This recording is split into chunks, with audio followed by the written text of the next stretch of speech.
BEd சைக்காலஜியில் unit 8 ஆளுமை மற்றும் அளவிடல் personality and assessment இந்த யூனிட்டில் இருக்கிற முக்கியமான வினாக்களும் அதுக்கான விடைகளும் தான் இப்போ நம்ம பார்க்க போகிறோம். பிஎட் சைக்காலஜி மட்டும் இல்லாமல் டெட் டிஆர்பி பிஜி டிஆர்பி படிக்கிற ஸ்டூடெண்ட்ஸ்க்கும் இது ரொம்பவே யூஸ்ஃபுல்லாக இருக்கும். அந்த வகையில் இன்றைக்கி நம்ம பார்க்க போகிறது object type question with answers தான். கேள்வி 1, லத்தீன் மொழியில் உள்ள பெர்சனா என்ற லத்தீன் பொருள் என்ன, அந்த வார்த்தைக்கு என்ன அர்த்தம் அப்படின்னு பார்க்கும்பொழுது 1க்கான பதில் ஆப்ஷன் சி, நடிகர்கள் அணியும் முகமுடி. கேள்வி 2, ஆளுமை வேறுபாடுகளுடைய அடிப்படையில் அகமுகர் புறமுகர் அப்படின்னு பிரித்தது யாருன்னு பார்க்கும்பொழுது 2க்கான பதில் ஆப்ஷன் டி, யூங் தான். பர்சனாலிட்டியை அகமுகர் புறமுகர் அப்படின்னு பிரித்தது யூங்கு. அதாவது அகமுகர் அப்படின்னா என்னென்னா சைலண்ட்டாக இருப்பாங்க, எதுவும் வெளிப்படையாக பேச மாட்டாங்க, உள்ளுக்குள்ளேயே அவங்களுடைய ஃபீலிங்ஸை வச்சுருப்பாங்க. புறமுகர் அப்படின்றது கேஷுவலாக இருப்பாங்க, ஜாலியாக பேசுவாங்க, எதுவாக இருந்தாலும் சொல்லிடுவாங்க, அந்த மாதிரி கேரக்டர் இருக்கிறவங்க. இதை தான் இவங்க 2 வகையாக பிரிக்கிறாரு. என்ன அப்படின்னா ஆளுமையுடைய வேறுபாடுகளை அகமுகர் புறமுகர் அப்படின்னு 2 வகையாக பிரிக்கிறாரு. கேள்வி 3, பேட்டி முறை அளவிடுவது ஒருத்தருடைய என்ன அளவிடப்படுது அப்படின்னா 3க்கான பதில் ஒருத்தருடைய ஆளுமையை பேட்டி முறையில் அளவிடலாம். கேள்வி 4, ஆளுமையில் உளவியல் பகுப்பாய்வு முறையை சொன்னது யாருன்னு பார்க்கும் பொழுது 4க்கான பதில் ஆப்ஷன் பி, சிக்மண்ட் ஃப்ராய்டு தான் சொல்லியிருக்காரு. கேள்வி 5, ஆளுமை அப்படிங்கிறது என்ன? ஆளுமை அப்படிங்கிறது ஒருத்தருடைய அழகான உடல் தோற்றத்தை குறிக்கிறது, சமூக மன எழுச்சி பண்பை குறிக்கிறது, அடுத்து ஒழுக்க பண்பையும் அறிவையும் குறிக்கிறது. இது எல்லாமே சேர்ந்தது தான் ஆளுமை. அப்போது 5க்கான பதில் ஆப்ஷன் டி, மேலே கூறப்பட்ட அனைத்து பண்புகளையும் குறிக்கிறது.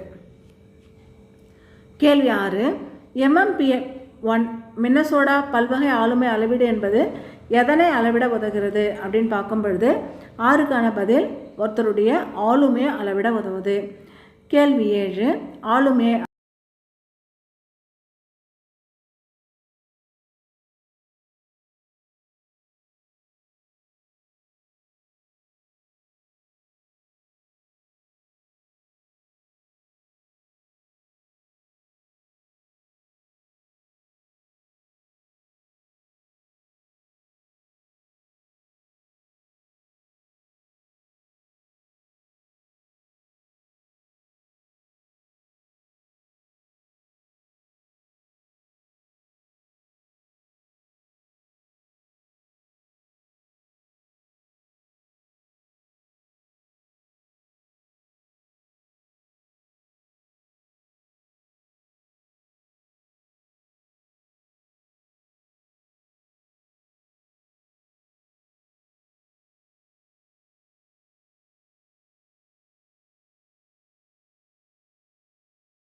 கேள்வி 12,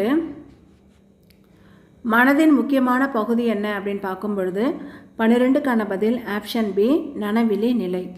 கேள்வி 13, ரோஷா கூடிய ஆளுமையை அளவிடுகின்ற சோதனை என்ன அப்படின்னு பார்க்கும் பொழுது 13க்கான பதில் ஆப்ஷன் பி, மைத்தட சோதனை.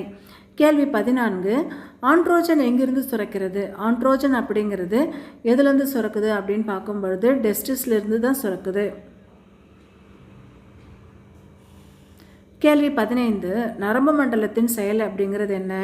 நரம்பு மண்டலத்தின் செயல் அப்படிங்கிறது ஒரு குறிப்பிட்ட எல்லை உண்டு, ஏதான் கரெக்டு.